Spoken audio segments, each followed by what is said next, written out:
तो हेलो दोस्तों, तो कैसे हैं आप लोग। आशा करता हूँ बहुत मस्त होंगे, तंदुरुस्त होंगे और अपने पढ़ाई लिखाई में व्यस्त होंगे।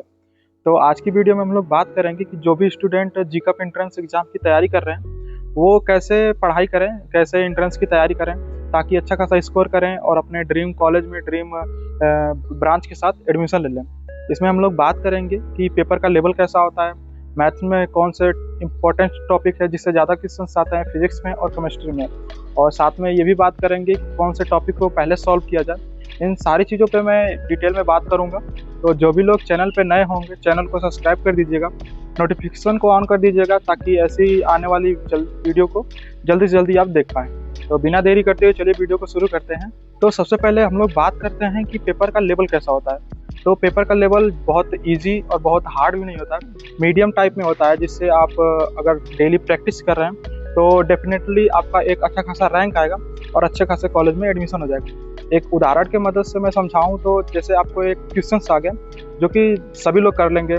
जैसे क्वेश्चन आया कि 15, 20 और 36 का एलसीएम बताइए या फिर एचसीएफ बताइए। इसको सभी स्टूडेंट कर लेंगे, लेकिन अगर वही क्वेश्चन घुमा के एग्जामिनर देना चाहे तो उसमें एक और क्वेश्चन आएगा कि एक संख्या दो संख्याओं का लसाअ 15 है, उनका मसाअ 17 है, तो संख्याओं का गुणनफल बताइए। तो इस क्वेश्चन को सभी स्टूडेंट नहीं कर पाएंगे। तो कहने का मतलब मेरा यही है कि अगर आप डेली प्रैक्टिस कर रहे हैं, डेली क्वेश्चंस को सॉल्व कर रहे हैं, देख रहे हैं कि कैसा क्वेश्चन आ रहा है, तो इसकी मदद से आपको पेपर देना बहुत इजी हो जाएगा और आप अच्छा खासा स्कोर कर लेते हैं। ये बात रही कि आप कैसे पेपर का लेवल होता है। अब हम बात करते हैं कि मैथ्स, फिजिक्स, केमिस्ट्री में कौन से वो टॉपिक्स हैं जिन्हें हमें एग्जाम्स के पहले पढ़ के ही जाना है। तो सबसे पहले हम लोग मैथ्स की बात करते हैं। तो इसमें जो पहला आपका टॉपिक होने वाला है वो वर्गमूल, घनमूल होने वाला है। दूसरा घातांक एंड करड़ी होने वाला है। बहुपद एंड गुणनफल से भी आपको काफ़ी क्वेश्चंस देखने को मिलेंगे, बहुत इजी भी होते हैं। जिससे एक समीकरण आ जाएगा, उसे सॉल्व करना होगा। एलसीएम एचसीएफ इम्पोर्टेंट है। द्विघात समीकरण से भी क्वेश्चन आएंगे। ऐसे ही क्वेश्चन नॉर्मल आ जाएंगे, x² - 5x - 6 का मान बताइए, x और y का, x का दोनों मान बताना होता है। और लॉग के भी क्वेश्चन आते हैं। लॉग्स में ऐसे क्वेश्चन आ सकते हैं कि log m की पावर n बराबर n log m, ऐसे कुछ लॉग से क्वेश्चन आते हैं। लाभ हानि से क्वेश्चन आते हैं। साधारण ब्याज और चक्रवृद्धि ब्याज से क्वेश्चन आते हैं। अनुपात और समानुपात से काफ़ी ज़्यादा क्वेश्चन आते हैं और ये इम्पोर्टेंट भी है। साथ साथ कार्य से भी, कार्य समय ऊर्जा से भी आपको क्वेश्चन आ जाते हैं और ये काफ़ी ज़्यादा इम्पोर्टेंस होते हैं। ज़्यादातर स्टूडेंट इसको सॉल्व नहीं कर पाते हैं। तो आप इन सब टॉपिक्स पे ज़्यादा ध्यान दीजिए मैथ में, जिससे आप अच्छा खासा स्कोर कर सकते हैं। उसमें ज्योमेट्री आती है, जैसे गोले, घन आपका क्षेत्रफल भी ज्ञात करने को आता है। तो ये रहे मैथ्स के कुछ इम्पोर्टेंस टॉपिक्स जिसे आपको पढ़ के जाना ही जाना है। अब बात करते हैं फिजिक्स के। फिजिक्स में भी कुछ टॉपिक्स हैं। जैसे पहला टॉपिक्स मापन है, जिसमें आपको सूत्रों के बीमा ज्ञात करने के लिए आ जाएंगे या फिर उसके मात्रक की ज्ञात करने को आ जाएंगे। तो बीमा सबसे इम्पोर्टेंट होने वाला है, वो भी फिजिक्स का पहला चैप्टर है, तो इसको तो पढ़ के जाना ही जाना है। दूसरा है गति के नियम। गति के नियम से संबंधित क्वेश्चंस आपको न्यूमेरिकल देखने को मिल जाएंगे। कार्य समय ऊर्जा, इससे सूत्र आते हैं और मात्रक भी पूछे जाते हैं। शक्ति के जो सभी सूत्र होते हैं वो सब चीज़ें पूछी जाती हैं। सरल लोलक एवं तरंग गति, इसके मात्रक आते हैं और फार्मूला बीमा आती हैं सरल लोलक गति के। तापीय प्रसार गुणांक में अल्फा, बीटा और गामा में संबंध आ जाते हैं। प्रकाश का परावर्तन से संबंधित क्वेश्चन आते हैं। अपवर्तन से क्वेश्चन संबंधित, अपवर्तन से कहने का मतलब जैसे आ गया क्वेश्चन कि sin I upon sin R किसका नियम है, तो उसमें 4 ऑप्शन होंगे जिसमें आपको बताना होगा कि ये स्नेल का नियम। तो इसी तरह क्वेश्चन आते हैं फिजिक्स में भी। चुंबक से भी क्वेश्चन आते हैं और विद्युत से भी क्वेश्चन आते हैं।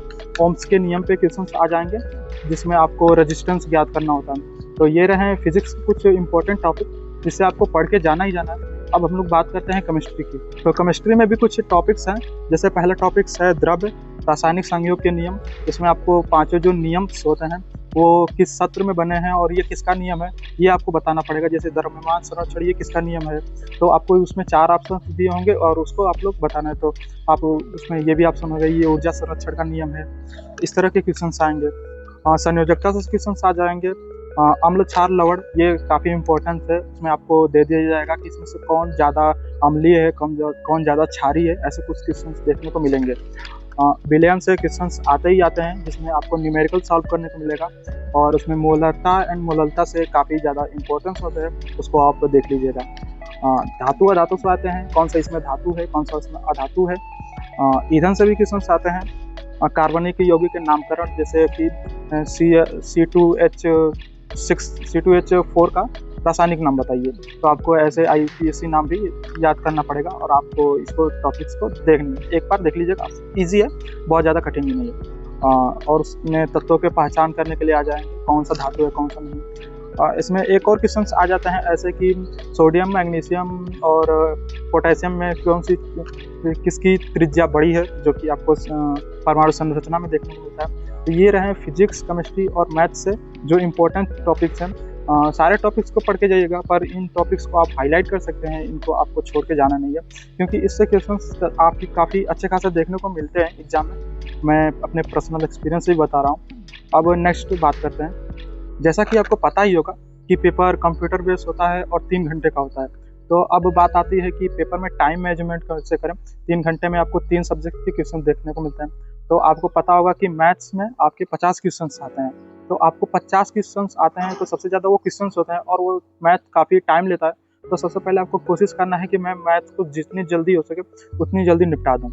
जो क्वेश्चंस आपको नहीं आ रहे हैं उसको आप स्किप कर दीजिएगा। देन उसके बाद फिजिक्स के क्वेश्चन सॉल्व करिएगा, उसमें कुछ न्यूमेरिकल्स आएंगे, उनको भी सॉल्व करिएगा।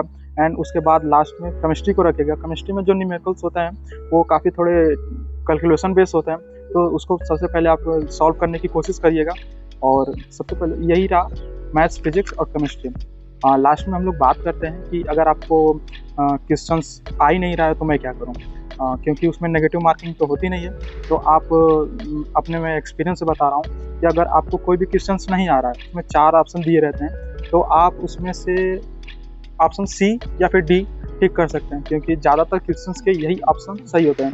तो ये मेरे तरफ से एक की नोट्स है, इसको आप हाईलाइट देखिएगा, ध्यान दीजिएगा। क्वेश्चन सी, ऑप्शन सी या फिर डी आप टिक कर देंगे, डेफिनेटली 50% उतना आशा से नहीं तो 50% चांस है कि आपका वो क्वेश्चन का आंसर सही हो जाएगा। तो ये रही एंट्रेंस एग्जाम से रिलेटेड कुछ जानकारी। जो अगर आपको ये वीडियो अच्छी लगी हो तो चैनल को सब्सक्राइब कर दीजिएगा और बेल आइकन को प्रेस कर दीजिए। ज़्यादा से ज़्यादा लोगों के पास शेयर करिएगा। मिलते हैं किसी और दूसरे वीडियो में।